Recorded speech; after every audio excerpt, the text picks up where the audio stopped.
Halo Sobat Tekno, apa kabar kamu hari ini? Semoga kamu selalu sehat dan banyak rezeki. Kamu punya budget cuma 1 juta, tapi kamu pengen beli HP ini, Redmi A1.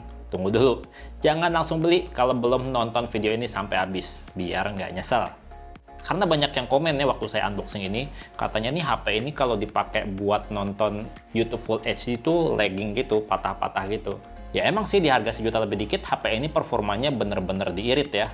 Cuma pakai Helio A22 aja, dan RAM-nya seadanya 2 GB atau 3 GB tergantung kamu beli yang mana. Tapi setelah kemarin saya firmware update ya, masih Android 12 Go Edition sih, belum Android 13.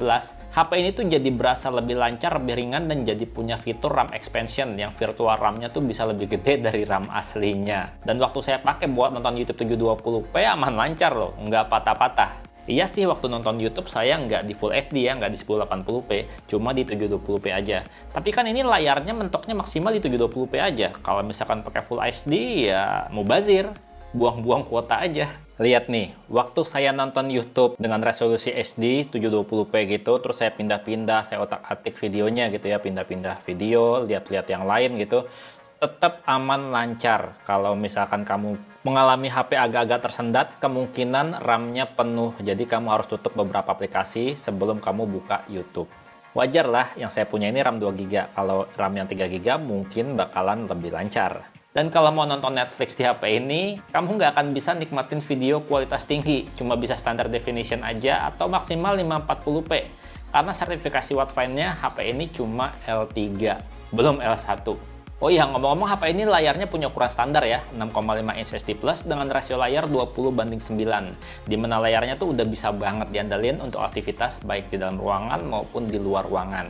Dan walaupun HP ini tuh belum punya fitur teknologi suara kayak Dolby Audio, DTS, dan lain sebagainya, dan speakernya juga cuma satu aja, tapi ini kualitas speakernya tuh udah lumayan menyenangkan loh kalau dipakai buat nonton video, nonton TikTok gitu ya. Karena speakernya menghadap ke arah depan, jadinya suara yang kita denger tuh lebih maksimal. You're just in time for the lantern ride. I'll go get you some medicine now.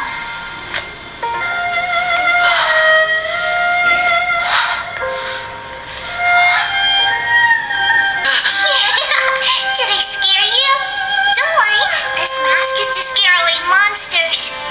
Cuma tetap ya, untuk penggunaan berat HP ini tuh bukan pilihan karena prosesor yang dipakai prosesor santai. Tapi udah cukup nyaman kok untuk penggunaan harian. Yang penting kamu jangan install game banyak-banyak di HP ini. Cukup satu aja supaya memori internalnya tetap lega. Nah, ngomongin storage, HP ini udah punya triple slot card ya. Jadi kamu tetap bisa dual SIM kalau kamu mau nambahin micro SD untuk nyimpen hasil foto-foto dan video. Dan kalau kamu perhatiin juga, laci kartunya udah ada seal karet pengaman yang mencegah debu dan cairan masuk. Jadi HP-nya lebih aman ya kalau kena cairan. Masih di performa, kalau untuk main game-game ringan, HP ini tuh masih bisa yang ngasih hiburan. Kayak main Candy Crush misalnya, buat ngasah otak. Bisa main lancar sampai bosan. Cuma kalau dipakai buat main game kayak Mobile Legends misalnya, buat saya yang biasa pakai HP lancar, HP yang ngebut buat game, ini berasa kurang nyaman buat main. Kamu bisa lihat sendiri aja gimana jalannya game di HP ini. Ini dengan settingan grafis yang udah minimal banget. Sekali lagi saya bilang kalau untuk penggunaan harian, HP ini udah cukup nyaman sih. Apalagi bodinya ini tuh berasa solid dan kuat di genggaman. Dengan bodi yang berbahan polikarbonat yang di finishing doff bertekstur kayak kulit gitu, jadinya tuh bodinya nggak gampang kotor sama bercak sidik jari.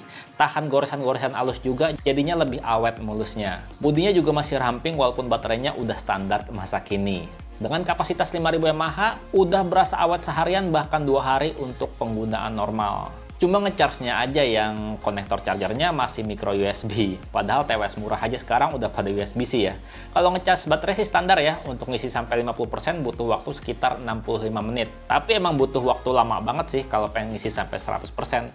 Hampir sekitar 3 jam untuk penuh dari kritis sampai penuh mentok gitu. Dan untuk sensor-sensor dasar smartphone ya sesuai standar ya, karena harganya bersahabat, sensornya juga banyak yang disunat. Kayak sensor sidik jari untuk keamanan dia nggak punya. Dan fitur pengenalan wajah juga di HP ini saya cek belum ada.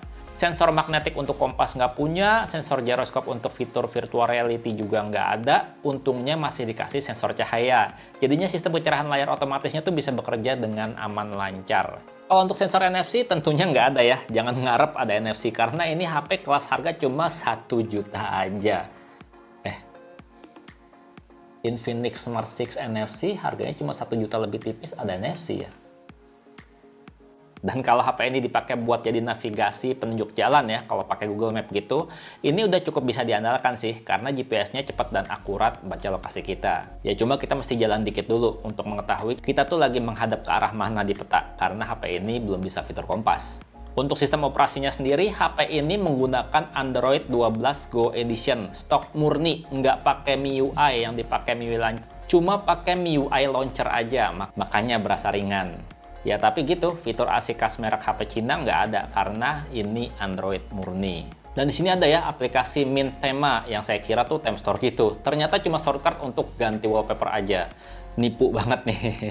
Dan ngomong-ngomong buat kamu yang suka denger musik gratisan, HP ini masih punya FM radio loh. Yang harus pakai earphone kabel sih untuk bisa nangkap sinyal FM. Lumayan kan?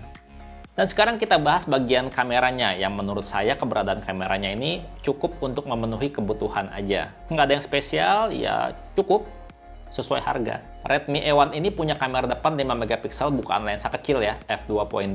Kamera belakangnya ganda dengan 8 megapiksel kamera utama dan 2 megapiksel kamera efek bokeh. Tapi sebelum bahas hasil fotonya, saya mau kasih lihat UI kameranya yang menurut saya harus segera diperbaiki nih. Pertama ya, kalau kita foto kondisi vertikal, hasil fotonya tuh jadi miring kayak gini. Mesti di-rotate dulu kalau mau di-upload. Kedua, kalau kita foto kondisi horizontal sebagai orang yang nggak kidal, pasti layar HP diputar ke kiri gini kan? Dan kalau kita foto, hasilnya terbalik dong. Jadi intinya hasil foto-foto tuh harus di-rotate dulu, diputar dulu untuk di-upload di sosial media. Kacau ya Xiaomi. Kalau untuk hasil foto-fotonya sih ya seperti yang saya bilang tadi ya, cukup memenuhi kebutuhan kita. Kalau untuk hasil foto-foto kamera depannya, HP ini tuh bisa menghasilkan foto selfie yang cukup jernih. Yang penting kamu hindari foto selfie dengan background cahaya terang supaya hasilnya maksimal. Sementara untuk foto-foto pakai kamera belakang, sama kayak foto selfie, hindari foto dengan background cahaya terang dan juga pastikan kondisi cahaya cukup ya, supaya hasilnya maksimal. Untuk foto-foto dengan latar terang, hasilnya bakalan kurang maksimal. Dan seperti yang kamu lihat nih hasil foto-fotonya, udah cukup bagus untuk memenuhi kebutuhan dokumentasi sehari-hari. Dan tentu aja ya, kalau foto-foto di malam hari, hasilnya tuh masih berasa foto tempo dulu, berasa horor, karena belum punya mode malam.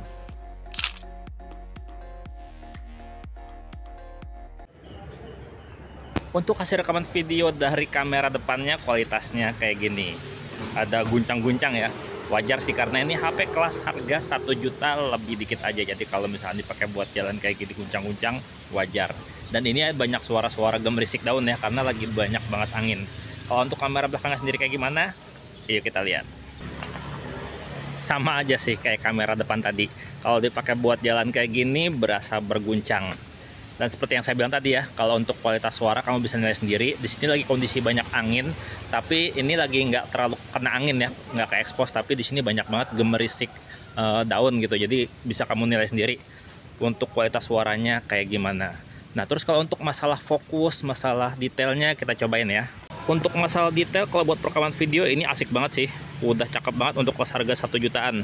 Dan untuk pindah fokusnya juga nggak perlu pakai di tab. Kita tinggal geser aja kamera tuh dia otomatis untuk pindah-pindah fokusnya tuh pindah sendiri gitu ya. Walaupun kadang ada agak goyang gitu sih ya.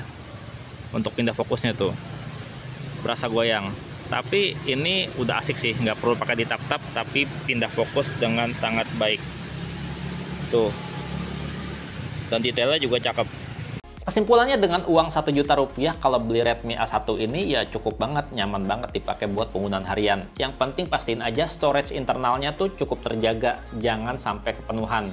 Jadinya habis beli ini, langsung beli micro SD supaya hasil foto-foto atau video kesimpannya di micro SD, nggak memenuhin storage HP. Semoga videonya bermanfaat. Bang Tenda pamit, sampai jumpa di video berikutnya. Bye-bye. Setelah software update, lumayan lancar, lumayan enteng. Bisa dipakai buat harian. Lumayan, 1 juta doang.